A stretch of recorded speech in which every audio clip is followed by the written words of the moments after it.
حالات ایسے کیا پیش آئے کہ یہ کربلا کا واقعہ رونما ہو گیا؟ حالات ایسے کیسے آ گئے کہ اتنا بڑا سانحہ ہو گیا؟ میں آپ کو بتاؤں کہ حالات حضرت امیر معاویہ کے انتقال کے بعد سے خراب ہو گئے، بہت خراب، حالانکہ اس سے پہلے ہی خراب ہو گئے تھے۔ آپس میں جنگیں ہوئی، خانہ جنگیاں ہوئی، ایک دوسروں کی لڑائیاں ہوئی، میں ان سب کی طرف نہیں جاتا۔ مولا علی کرم اللہ وجہہ الکریم کی وفات کے بعد حضرت امیر معاویہ نے خلافت کا اعلان کیا، اور ان کی خلافت سن 40 ہجری سے لے کر 60 ہجری تک 20 سال تک چلی، اور 20 سال تک دمشق سے حضرت امیر معاویہ رضی اللہ تعالیٰ عنہ نے خلافت قائم کی، اور یہ چلتی رہی۔ اس دوران بہت سارے فتوحات بھی ہوئے، اسلامی سلطنتیں بڑھتی بھی رہیں، ان کا انتقال ہوا۔ اب جو معاملہ خراب ہوا وہ یہاں سے ہوا کہ حضرت امیر معاویہ کا بیٹا یزید تھا، وہ تھے صحابی رسول، حضور صلی اللہ علیہ وسلم کے سالے بھی لگتے ہیں رشتے میں، حضور کی زوجہ ہیں حضرت ام حبیبہ رضی اللہ تعالیٰ عنہ، جو حضرت امیر معاویہ کی سگی بہن ہے، اسی لیے حضرت امیر معاویہ کو امت کا ماموں بھی کہا جاتا ہے۔ وہ ام المومنین حضرت ام حبیبہ کے سگے بھائی ہیں۔ امیر معاویہ کا جو بیٹا تھا وہ ناہنجار تھا، وہ صحیح آدمی نہیں تھا، فاسق و فاجر تھا۔ ہاں یہ اور بات ہے کہ روایات یہ بتاتی ہیں کہ ان کی زندگی میں اس کا فسق و فجور ظاہر نہیں تھا، ان کی زندگی میں باپ جب تک تھے اس کی برائیاں، اس کی عیاشیاں ظاہر نہیں تھیں۔ جیسے ہی ان کا انتقال ہوا تخت پر یزید بیٹھا، یزید جیسے ہی خلافت قائم کر لیا دمشق میں، اور ملک شام والوں نے سب بیعت کر لیا، یزید کو حاکم مان لیا، اس کو خلیفہ امیر المومنین تسلیم کر لیا۔ لیکن جو صحابہ تھے، بڑے صحابہ، انہیں معلوم تھا اس کے حالات خراب ہیں، یہ اچھا آدمی نہیں ہے۔ اس کا شراب پینا بھی ثابت تھا، اس کا نماز ترک کرنا بھی ثابت تھا، دن بھر اس کا بندروں سے اور جانوروں سے کھیلنا بھی ثابت تھا۔ یہ سب چیزیں جنہوں نے دیکھا ہے، کیا اسے اپنا حاکم تسلیم کر لیں گے؟ یہ ہمارا زمانہ نہیں ہے جو ہم کسی پاگل کو بھی حاکم تسلیم کر لیتے ہیں۔ ہاں، یہاں کسی ڈمرو بجانے والے کو بھی ہم بٹھا لیتے ہیں، گدھے کو بھی سر پہ بٹھا لیتے ہیں۔ یہ زمانہ نہیں تھا، وہ صحابہ کا زمانہ تھا، وہ تابعین کا زمانہ تھا۔ وہاں نماز ترک کرنے والے کو بھی حاکم نہیں بنایا جاتا۔ تو یہی معاملہ ہو گیا۔ یزید کی خلافت کا اعلان ہونے کے بعد صحابہ میں آپس میں یہ باتیں گردش کرنے لگ گئی کہ آخر اس کو کیسے تسلیم کیا جائے۔ اس وقت جو خلافت کے امیدوار تھے، جو اہل تھے، وہ اور بھی صحابہ تھے، جیسے مکہ مکرمہ میں حضرت عبداللہ بن زبیر رضی اللہ تعالیٰ، یہ حضرت زبیر کے بیٹے، حضرت ابوبکر صدیق کے نواسے، حضرت اسماء کے بیٹے حضرت عبداللہ، یہ مکہ میں تھے، وہ بھی خلافت کے اہل تھے۔ مدینہ طیبہ میں حضرت امام حسین رضی اللہ تعالیٰ عنہ تھے، اور حضرت عبداللہ ابن عمر بھی تھے، حضرت عبداللہ ابن عباس بھی تھے، حضرت عباس حضور کے چچا کے بیٹے۔ یہ بڑے صحابہ موجود تھے اس وقت۔ لیکن یزید نہ صحابی ہے، نہ حضور کی زندگی میں کبھی رہا ہے۔ حضور کی وفات کے 15 سال بعد تقریباً وہ پیدا ہوا ہے، 25 ہجری میں۔ اس کو جب خلیفہ بنایا گیا تو ظاہر سی بات ہے معاملات خراب ہو گئے۔ اب یزید نے طاقت کے بل بوتے، اپنے سورس کے بل بوتے اپنی خلافت کو قائم کرنا شروع کیا۔ اب اسے خطرہ جو تھا وہی مکہ سے تھا، مدینے سے تھا، اور کوفہ سے تھا۔ کوفہ میں حضرت علی کے چاہنے والے بہت لوگ تھے۔ کوفہ حضرت علی کے محبین کا ایک مرکز تھا پہلے سے، اگرچہ ان لوگوں نے پہلے بھی دھوکہ دیا ہے۔ حضرت علی کا انتقال بھی کوفہ میں ہوا، حضرت امام حسن کا بھی زہر دیا گیا کوفہ میں، یہ سب حالات ہوئے۔ لیکن وہاں چاہنے والوں کی کثرت بھی بہت تھی، اور اکثر ایسا ہوتا ہے کہ آج بھی چاہنے والے بہت ہوتے ہیں لیکن کچھ غداری کرنے والے ہوتے ہیں، تو ان کو آج بھی کوفہ سے جوڑا جاتا ہے کہ کوفی تو نہیں ہے، یہ مسل مشہور ہو گئی ہے۔ تو امام حسین مدینہ میں تھے، عبداللہ بن زبیر مکہ میں تھے۔ یہ ان جگہوں پر سے خطرہ لاحق تھا کس کو؟ یزید کو، کہ اگر یہ لوگ بغاوت کر گئے، یہ لوگ اگر میری خلافت کو تسلیم نہیں کیے، تو ایک بہت بڑا طبقہ مسلمانوں کا ان کی طرف چلا جائے گا، اور پھر میری خلافت کو قائم کرنا بہت مشکل ہو جائے گا۔ اور اس کے جتنے مشیر تھے وہ سب کے سب عیاش قسم کے تھے۔ ایک بات یاد رکھیں، کبھی حاکم ڈینجر بنتا ہے تو اس کے مشیروں کی وجہ سے۔ مشورے دینے والے اگر بہت خطرناک ہوں تو حاکم بھی بہت خطرناک بن جاتا ہے، ایسے اکثر ہوا ہے۔ تو یزید کے جو مشیر تھے وہ سب ظالم تھے، مشورے بہت بھیانک قسم کے دیتے تھے۔ ان کے مشوروں کی وجہ سے ہی تو کربلا ہو گیا۔ یزید فوج کی فوج بھیجتا رہا۔ حسین اعظم اس وقت تک مدینہ طیبہ میں تھے، سیدنا امام علی مقام مدینہ طیبہ میں تھے، ان کا گھر مدینہ میں تھا، اہل بیت خاندان سب مدینہ میں رہ رہے تھے۔ اب یزید نے اپنا گورنر وہاں پر مدینہ طیبہ میں مقرر کیا، اور سب سے پہلے بیعت لینے کے لیے مدینہ بھیجا، اور وہاں کے گورنر سے کہا حسین کو بلاؤ، عبداللہ بن عمر کو بلاؤ، اور جو مدینہ میں بڑے صحابہ ہیں ان کو بلاؤ، اور ان سے میری بیعت لے لو اور کہو کہ یزید امیر المومنین ہے، خلیفۃ المسلمین ہے۔ گورنر کو جیسے ہی آرڈر آیا ان تینوں کو بلایا اس میں امام حسین بھی تھے۔ گورنر نے کہا خلافت قائم ہو چکی ہے دمشق میں، آپ حضرات تسلیم کر لیں، آپ یزید کو خلیفہ مان لیں۔ حضرت امام حسین فوراً کھڑے ہو گئے، کیا تم مجھ سے ایسے کو خلیفہ ماننے کو کہتے ہو جس کی نمازوں کا کوئی ٹھکانہ نہیں، جو عیاش ہے، فسق و فجور میں مبتلا ہے، جو عورتوں کا دل دادا ہے؟ میں ہرگز تسلیم نہیں کرتا۔ آپ اٹھ کر کے چلے گئے۔ اس کے بعد جب یہ بات یزید کو پتہ چلی تو گورنر کو سخت آرڈر آیا کہ یا تو ان کی بیعت لے لو یا تو پھر ان کو قتل کر ڈالو۔ اتنا سخت حکم آیا تو جو گورنر تھا مدینے کا اس نے امام حسین کو بلایا اور کہا میں نہیں چاہتا کہ رسول اللہ کے گھر والوں کے ساتھ میں سختی کروں، اور مجھے میری نوکری کی بھی فکر ہے، میں اگر آپ کے ساتھ سختی کے ساتھ معاملہ نہ کروں تو یزید مجھے مار ڈالے گا، بیچ کا کوئی راستہ نکالیں۔ تو امام حسین نے کہا ٹھیک ہے، میں بیچ کا راستہ یہ نکالتا ہوں کہ میں مدینے سے نکل جاتا ہوں، میں مدینہ طیبہ سے ہی نکل جاتا ہوں تاکہ تجھے کوئی سختی وہ نہ کر سکے۔ اس نے گورنر نے کہا ٹھیک ہے آپ یہ کام کر سکتے ہیں۔ سیدنا امام حسین رات کے وقت اپنے گھر والوں کے پاس آتے ہیں، یہاں سے شروع ہوتی ہے داستان۔ اپنے گھر والوں سے کہتے ہیں آؤ اب ہمارے لیے مدینہ تنگ ہو گیا ہے، یزید کی سختیاں بڑھتی چلی جائیں گی، اس کے ظلم کی داستانیں اب رقم ہونا شروع ہو چکی ہیں۔ اپنے گھر والوں سے کہا ہم سب ہجرت کر رہے ہیں مدینہ طیبہ سے۔ سب نے پوچھا کہاں جا رہے ہیں؟ کہا مکہ مکرمہ جائیں گے، وہاں جا کر کے حرم کعبہ میں رہیں گے، حرم کعبہ میں کوئی جنگ و جدال نہیں کر سکتا، قتل و قتال نہیں کر سکتا، حرم کعبہ میں جا کر رہیں گے۔ آپ اندازہ کریں رسول پاک نے ہجرت کر کے مکہ کو چھوڑ کر مدینہ آباد کیا، ان کے نواسے کے ساتھ ایسا معاملہ پیش آ رہا ہے کہ انہیں مدینے سے ہجرت کر کے مکہ جانا پڑ رہا ہے۔ رات کے وقت اپنے گھر والوں کو اٹھایا اور جتنے لوگ تیار ہوئے ہیں اس میں اپنے عزیز خاندان کے لوگ تھے، مدینے سے پہلے کچھ ہی لوگ تیار ہوئے۔ آپ کی 2 بیویاں ساتھ میں تھیں، آپ کے شیرخوار بچے حضرت علی اصغر، آپ کے جوان بیٹے حضرت علی اکبر، آپ کے بھتیجے حضرت امام قاسم اور آپ کی بھتیجی اور آپ کی اپنی بڑی بیٹی حضرت سکینہ رضی اللہ تعالیٰ عنہا، یہ سب گھر والوں کا ایک قافلہ نکلا۔ پہلے تو یہ لوگ 12-15 کی تعداد میں تھے اور صبح کا وقت تھا جب مدینے سے یہ قافلہ نکلنے کو تیار ہوا۔ روضہ رسول پر میرے آقا کی بارگاہ میں امام حسین آئے۔ میرے عزیزو اب پھر یہاں سے حالات ہمارے بے قابو کر جاتے ہیں۔ میں یہ چاہتا ہوں کہ اس بار کے بیانات میں اب ہم رونے دھونے کو فوقیت نہ دیں۔ غم حسین تو تڑپاتا ضرور ہے لیکن ہم اپنے جذبوں کو جوان رکھنا چاہتے ہیں اور ہم چاہتے ہیں کہ اب حسینی کردار ادا کرنے کا وقت آ جائے، ہمارے جوانوں میں پھر وہ غیرت بیدار ہو جائے کہ ہم دین کی خاطر ہر مصیبت کو اور مشقت کو اٹھانے کے لیے تیار ہو جائیں۔ حسین اعظم روضہ رسول پر آئے، میرے آقا صلی اللہ علیہ وسلم کو سلام پیش کیا اور درد بھری آواز سے کہا یا رسول اللہ یا ابتا، اے میرے باپ۔ حضور کو اکثر وہ ابا کہہ کر کے ہی پکارتے تھے۔ میرے آقا کی بارگاہ میں پکار کر کے کہا آپ کے مدینے سے مجھے نکلنا پڑ رہا ہے، میرے لیے مدینہ تنگ کر دیا گیا، میرے چھوٹے بچے لے کر کے میں روانہ ہو رہا ہوں۔ یہ کیفیت تو میرے آقا ہی جانے، قبر اطہر سے اس حسین کو رخصت ہوتا ہوا دیکھ کر میرے آقا پر کیا گزر رہی ہوگی، جس کے گردن کو میرے آقا نے بوسے لیے، جس کو سونگھا کرتے تھے، جس کو دوش پر بٹھایا کرتے تھے، جس کو سجدوں پر اپنی پشت پر بٹھایا کرتے۔ اس حسین کی رخصتی یقیناً غم کا ماحول تو تھا۔ میرے آقا صلی اللہ علیہ وسلم کے روضہ اطہر سے نکل کر سیدہ کائنات فاطمہ الزہرا رضی اللہ تعالیٰ عنہا جو جنت البقیع میں دفن تھیں ان کے روضے پر آئے، اپنی ماں کی تربت پر آپ نے لپٹ کر کے رویا اور رخصتی کی اجازت مانگی اور کہا آپ کا حسین اگر مدینہ چھوڑ رہا ہے تو صرف اس لیے کہ رسول اللہ کا یہ مدینہ خون سے آلودہ نہ ہو، مسلمانوں کا خون نہ بہے، میں مسلمانوں کا خون بہنا نہیں دیکھنا چاہتا اور مدینے کی حرمت کو پامال ہونے نہیں دینا چاہتا، مجھے اجازت دی جائے۔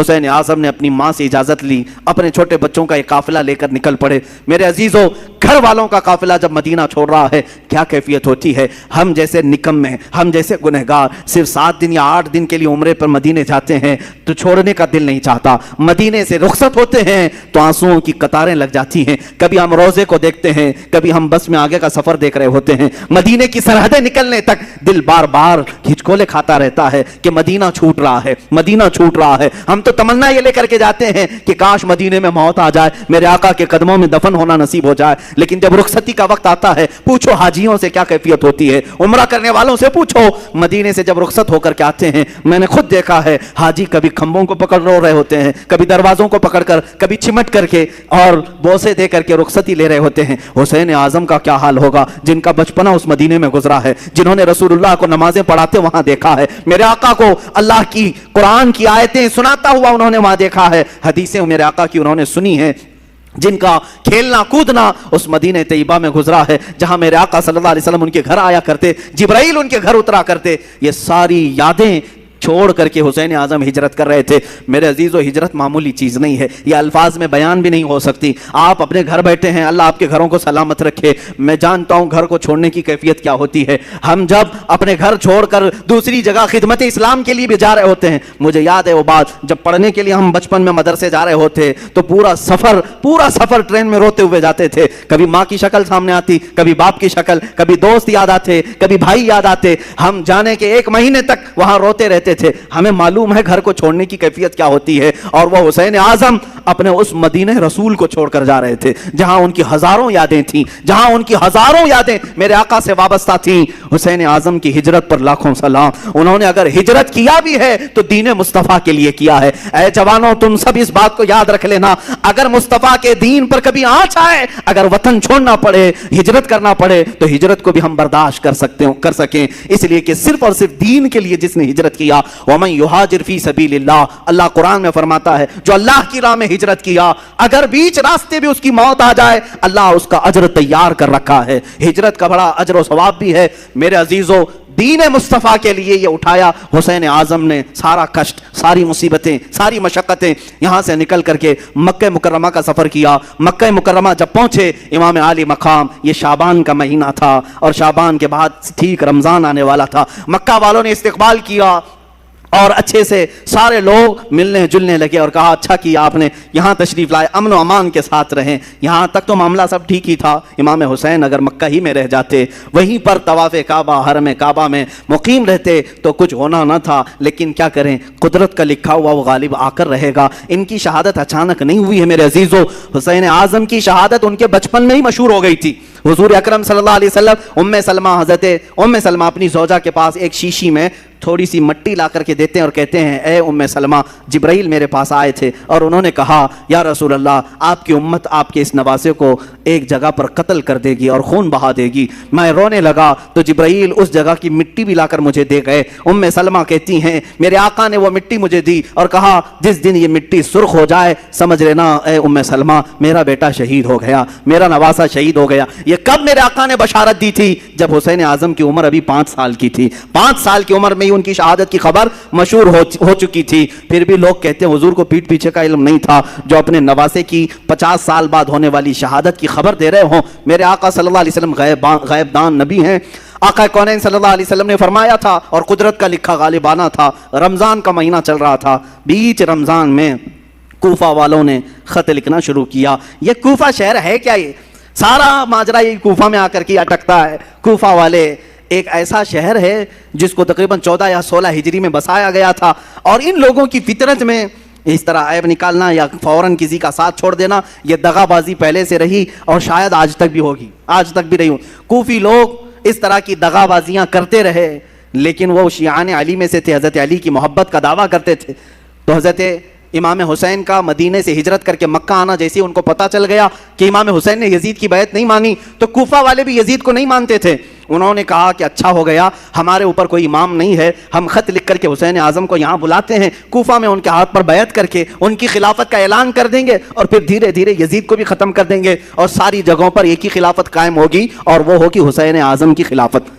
کوفہ والوں نے یہ سوچ کر کے خط لکھنا شروع کیا اور حضرت امام حسین کو کہا ہم آپ کے باپ کے وفادار ہیں، آپ کے بڑے بھائی کے وفادار ہیں، آپ تشریف لے آئیں. خط پہلے 5-6 خط آئے، آپ نے دیکھا اور رکھا، صحابہ سے مشورہ کیا، سارے صحابہ نے انکار کیا، آپ کوفہ نہ جائیں. آپ کے والد گرامی وہیں انتقال کیے، وہیں مارا گیا آپ کے والد حضرت علی کو، اور امام حسن کو زہر دینے والوں میں بھی وہی لوگ تھے. اب آپ نہ جائیں. تو مشورہ ایسے ہی ہوتا رہا، ٹلتا رہا، خط پہ خط آتے رہے. ایک وقت ایسا ہے کہ 56 خط ایک ساتھ آئے. بعض روایات میں کئی 100 خط آئے جس میں سب مہریں تھیں، سائن تھی، دستخط تھے. اور اس میں اخیر میں یہ خط آ گیا اے حسین اعظم اگر آپ نہیں آتے اور قیامت کے دن ہم سے سوال ہو گیا کہ تم نے یزید جیسے فاسق و فاجر کی بیعت کیوں کی، تو ہم کوفہ والے کہیں گے اے اللہ ہم نے رسول اللہ کے نواسے کو بلایا تھا، وہ نہیں آئے، اس لیے ہم نے یزید کی بیعت مان لی. حسین اعظم کو یہ بات بہت لگ گئی. کہا ان لوگوں نے تو ایسی بات رکھ دی ہے، قیامت کے دن اگر مولا مجھ سے سوال کر لے کہ حسین تم اہل تھے خلافت کے اور لوگ بلا بھی رہے تھے، تم نے ان کو یزید جیسے فاسق و فاجر کے حوالے چھوڑ کر مکہ میں امن و امان کیوں لے لیا، تمہیں جانا چاہیے تھا، میں کیا جواب دوں گا اللہ کی بارگاہ میں؟ تو حضرت حسین سارے لوگوں کے مشوروں کو رکھتے ہوئے خود اٹھ جاتے ہیں. یہ رمضان بھی ختم ہوا, حج کا موسم قریب آ چکا تھا. امام حسین رضی اللہ تعالیٰ عنہ نے کہا نہیں اب میں کوفہ جاتا ہوں. پھر بعد میں اصرار ہوا, منع ہوتا رہا. پھر صحابہ کی ایک رائے بیچ میں نکل آئی. حضرت عبداللہ ابن عمر, حضرت عبداللہ ابن زبیر رضی اللہ تعالیٰ عنہما نے کہا ایسا کریں, آپ کے جو معتمد ہیں, جو بہت خاص ہیں, ان کو آپ بھیجیں, اور اگر وہ آپ کو کہہ دیں کہ یہاں حالات ٹھیک ہے تو آپ چلے جائیں. تو امام حسین نے اپنے بھائی حضرت امام مسلم بن عقیل رضی اللہ تعالیٰ, جو آپ کے چچیرے بھائی تھے, حضرت امام حسین کے چچیرے بھائی تھے, بڑے معتمد تھے, سفر میں ہمیشہ ساتھ رہتے. اچھا یہ بھی میں بتاؤں, امام حسین جب مکہ آئے تو الگ الگ علاقوں سے سب ہجرت کر کے اس قافلے میں شامل ہو گئے تھے. تب جا کر کے یہ قافلہ 82 لوگوں کا ہو گیا تھا. جو 82 کی تعداد آپ سنتے ہیں, یہ دھیرے دھیرے بیچ بیچ میں ملتے آئے. تو امام حسین نے حضرت امام مسلم کو بھیجا کہ آپ جائیں کوفہ اور وہاں جا کر کے آپ خط لکھیں, اگر حالات صحیح ہوں گے تو میں اپنے قافلے کو لے کر کوفہ آ جاؤں گا. امام مسلم نکلے, اور جب وہ راستے میں گئے تو کچھ لوگوں سے راستہ پوچھتے ہوئے کوفہ تک پہنچے. میں بہت مختصر سے حالات بیان کر رہا ہوں میرے عزیزو. امام مسلم جب کوفہ آئے تو کوفہ والوں نے بہت شاندار استقبال کیا, بڑا شاندار استقبال کیا, اور اس کے بعد آپ کو گورنر ہاؤس میں لے گئے. وہاں جانے کے بعد نعمان بن بشیر نام سے جو وہاں گورنر تھے ان کو ہٹایا گیا. امام مسلم بن عقیل کے ہاتھ میں 12,000 کوفیوں نے بیعت کیا.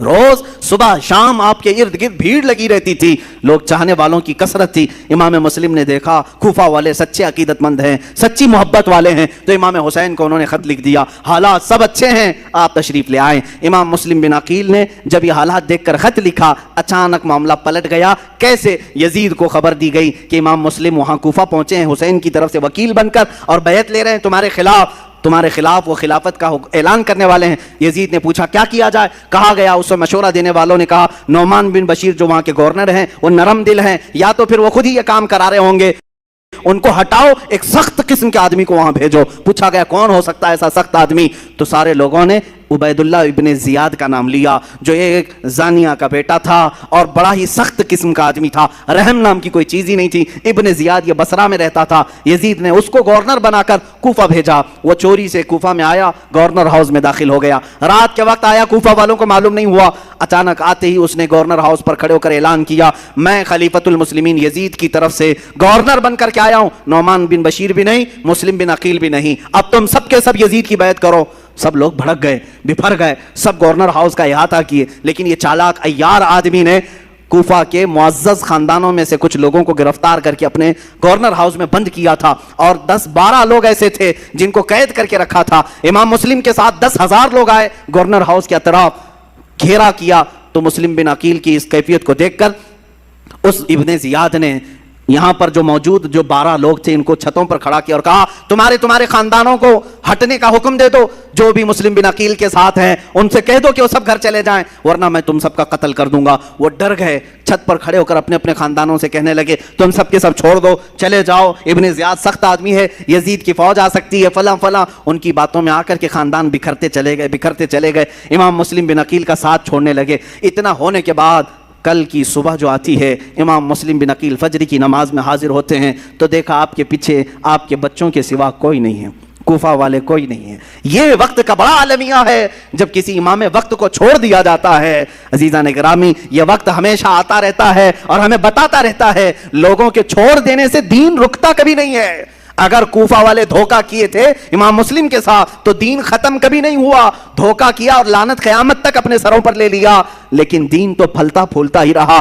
آج بھی میں کہتا ہوں دین کا کام اگر تم کرنے کے لیے کھڑے ہو گئے, اگر کسی نے تمہارا ساتھ چھوڑ دیا تو وہ لعنت کا شکار ہوگا. دین تو کبھی نہیں رکے گا, تمہارے ساتھ دین کا نام قیامت تک رہے گا. عزیزان گرامی, میں وقت کی قلت کی وجہ سے اب اپنی گفتگو کو ختم کرتا ہوں, باقی کا واقعہ کل عرض کروں گا. امام مسلم بن عقیل رضی اللہ تعالیٰ عنہ کو تنہا پا کر کے ایک ہانی بن عروہ نام سے شخص تھے, وہ بڑے معزز تھے, انہوں نے پناہ دیا اپنے گھر میں.